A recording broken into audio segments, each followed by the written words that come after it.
7 నెలలు అవుతుంది అధ్యక్ష ప్రభుత్వం ఏర్పాటై. Please silent.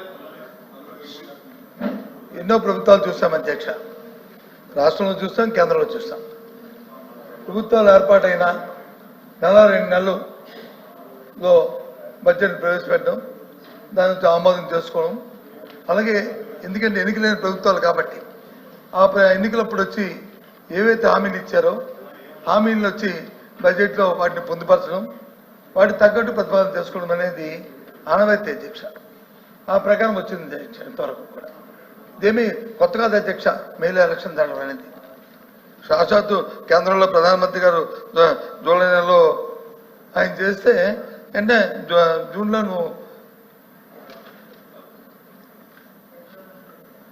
నెలలో ఎన్నికలు జరిగితే జూలై నెలలో బడ్జెట్ పెట్టారు అధ్యక్ష. అలాగే అంతకుముందు జగన్మోహన్ రెడ్డి గారు వచ్చి మే నెలలో వచ్చి ఎన్నికలు జరిగితే జూలై నెలలో బడ్జెట్ పెట్టారు అధ్యక్ష. కానీ నాలుగు నెలలు సుమారు దగ్గర 5 నెలలు సమయం తీసుకున్నారు.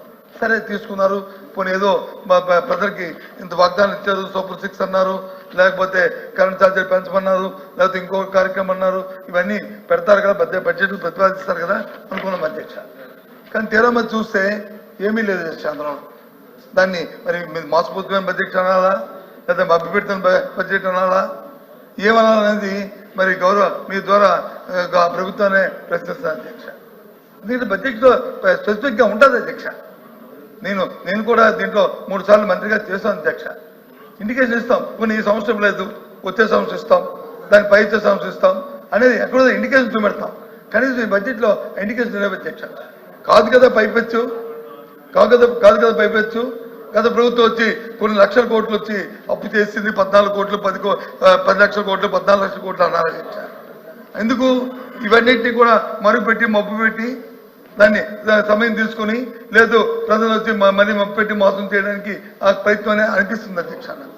ఎందుకంటే ఒకసారి 14, ఒకసారి 10, ఒకసారి 9 అలాగే నిన్నటికి వచ్చి అయితే మరి ముఖ్యమంత్రి గారు ఇంకో సభలో మాట్లాడుతామని నేను పత్రికలో చూశాను అధ్యక్ష, టీవీలో చూశాను. 9 లక్షల అండ్ సంథింగ్కి ఆయన వచ్చి ఫైనల్గా కంక్లూజన్ ఇదని చెప్పి వచ్చారు అధ్యక్ష. మరి మా తాలూకా మా ఆర్థిక మంత్రి గారు అయితే పెట్టిన దాంట్లో వచ్చి అది లేదు అధ్యక్ష. 6 లక్షల చెరుక్కి ఆయన వచ్చి బడ్జెట్లో ఆయన చూపెట్టారు అధ్యక్ష ఈ పుస్తకంలో. మరి సీనియర్గా ఉన్న సీనియర్ సభ్యులు వచ్చి ఆ పక్కన నిర్మల రామకృష్ణ గారు, మరి వారు లేరు అధ్యక్షుడు, బయట ఎక్కడ ఉన్నారు, వారు వచ్చి మాట్లాడినప్పుడు ఏకంగా ఆయన అయితే ఇంకా సభని మిస్లీడ్ చేసే తప్పుదా పట్టించే రకంగా ఆయన ఉపన్యాసం ఇచ్చారు అధ్యక్ష. ఆయన చెప్తారు అధ్యక్ష, వెయిట్స్ అండ్ మీట్స్ అంటారు, లేదా పబ్లిక్ బారోయింగ్ వచ్చి లోన్స్ తీసుకొచ్చారంటారు, ఇవన్నీ కలిస్తే 2 లక్షలు అయ్యిందంటారు. ఇదని నేను మరి ఆయన చెప్పిందే కరెక్ట్ అయితే మరి ఈ బడ్జెట్ ప్రవేశపెట్టిన ఆర్థిక మంత్రి గారు తప్పు కదా అధ్యక్ష. ఆయనది రైట్ అయితే ఓకే, ఆయన సీనియర్ ఆర్థిక మంత్రి చేశారు, స్పీకర్ గారు చేశారు, అలాగే ప్రైమ్ చేశారు, ఓకే అధ్యక్ష. ఆయన ఆయన సభలో మాట్లాడారు. నేను కాదు సభలో మాట్లాడారు సారీ బయట మాట్లాడింది ఏది